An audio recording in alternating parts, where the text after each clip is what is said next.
আসসালামু আলাইকুম প্রিয় ভাই ও বন্ধুগণ, সকলে কেমন আছেন? আশা করি আল্লাহর রহমতে সকলে ভালো আছেন। আমি আপনাদের দোয়া বরকতে আল্লাহর রহমতে এখনো পর্যন্ত ভালো আছি।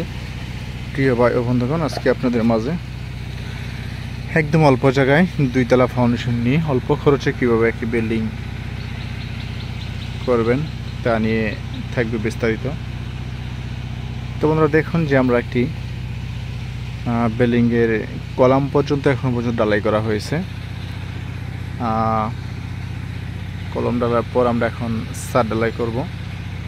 তার আগে আমরা দেখে নেব যে আমরা এখানে যেই গ্রেড বিম এবং কলম পর্যন্ত করেছি এখন পর্যন্ত কত টাকা খরচ হয়েছে এবং কত কেজি রড লেগেছে, সিমেন্ট কী পরিমাণ লেগেছে এবং সম্পূর্ণ খরচ সব বিস্তারিত জানার চেষ্টা করব। তার আগে আমরা দেখে নেব যে আমরা বিল্ডিংয়ের ফ্লোর প্ল্যানটা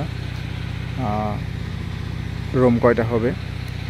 তো এটা হলো মূলত সিঁড়ি রুম। আমরা জেনে থাকবে যদি সামনে দিয়ে সিঁড়ি হয় বা সিঁড়ির নিচ দিয়ে গেট হয় তাহলে আমরা সিঁড়ির জায়গাটা 1-1.5 ফিট ডাউন রাখি। তো এখানে প্রায় 2 ফিটের মতো ডাউন আছে।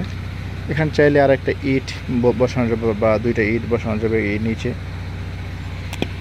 যদি প্রয়োজন পড়ে এখানে বাড়ি থেকেও প্রায় এখনও পর্যন্ত 1 ফিট উঁচা আছে, মানে এই ফ্লোরটা যেহেতু উঁচা আছে এখানে ইট না বসালেও চলবে। তো টোটালি এখান থেকে এখানে আছে 2 ফিট এবং এখান থেকে এখানে এই পর্যন্ত হবে 5 ফিট। তো টোটালি মানে 7 ফিট গেটটা থাকবে, এদিক দিয়ে প্রবেশ করতে হবে। এদিকটা প্রবেশ করেই কিন্তু সিঁড়ি জায়গা যেহেতু ডাউন, এখানে 2টা সিঁড়ি হবে, 2টা সিঁড়ি হয়েই কিন্তু আমরা এখানে উঠবো। এটা মূলত এই জায়গাটা সিঁড়ির রড ঢুকানোর জন্য এই জায়গাটা গ্যাপ রাখা হয়েছে এবং ঢুকিয়ে কিন্তু আমরা এখানে একটি ডাইনিং রুম পেয়ে যাব। এখান থেকে এই পর্যন্ত একটি ডাইনিং রুম, দেখুন এখান থেকে এই পর্যন্ত একটি ডাইনিং রুম এবং আমরা এই পাশে একটি বেডরুম এবং এই পাশে একটি বেডরুম পেয়ে যাব। এবং এই কলামের গ্যাপ আছে 16 ফিট। 16 ফিট থেকে আমরা এখানে একটি বাথরুম হবে, এদিকে যদি দেয়ালটা নিয়ে এখানে একটি বাথরুম হবে, এটা রুম হয়ে যাবে। রুমটা 12 ফিট টিকবে এবং এখানে 4 ফিটে একটি বাথরুম থাকবে। চাইলে 4 ফিট 6 ইঞ্চিও নেওয়া যাবে, ওই পরিমাণ জায়গা আছে। এবং ঠিক এখানে একটি বেডরুম এবং এই বেডরুম সাথে সামনে একটি ব্যালকনি এবং এই পাশে সেম এখানে একটি বেডরুমটির সাথে সামনে একটি ব্যালকনি। তো টোটালি 4টি বেডরুম, এখানে একটি ডাইনিং, তারপর ওখানে একটা বাথরুম, এখানে একটা বাথরুম এবং ডাইনিংটার ঠিক এই পাশ দিয়ে একটি দেয়াল দিয়ে এখানে একটি 6 ফিটের কিচেন হয়ে যাবে। 6 ফিটের কিচেন হয়ে যাবে, একদিক দিয়ে একটু খোলামেলা থাকবে যাতে করে আলো বাতাস একটু ভিতরে প্রবেশ করতে পারে। তো টোটালি এই জায়গাটা তো মোটামুটি ছোটোখাটো একটি মানে 10 ফিট বাই এদিকে 12 ফিট, 10 ফিট বাই 12 ফিট একটি ডাইনিং রুম এখানে রয়ে যাবে।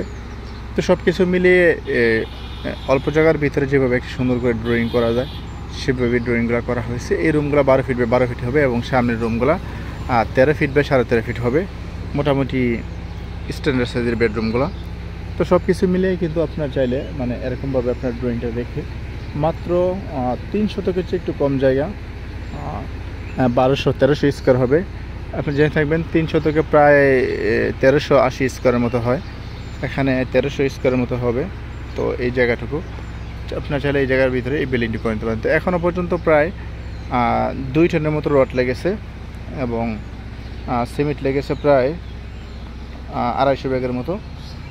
এইটুকু খরচ গেছে। এখন খরচটা প্রায় মনে হয় 8-9 লক্ষ টাকা খরচ প্রায় চলে গেছে, যেহেতু এদিক থেকে একটু নিচ থেকে গাঁথনি করা হয়েছিল। দেখুন এদিকে মানে একটু ডাউন জায়গা, নিচ থেকে গাঁথনি করা হয়েছিল, তার জন্য খরচটা একটু বেশি গেছে। আপনি চাইলে কিন্তু এই খরচার ভিতরে এতটুকু কাজ সম্পূর্ণ করে নিতে পারবেন।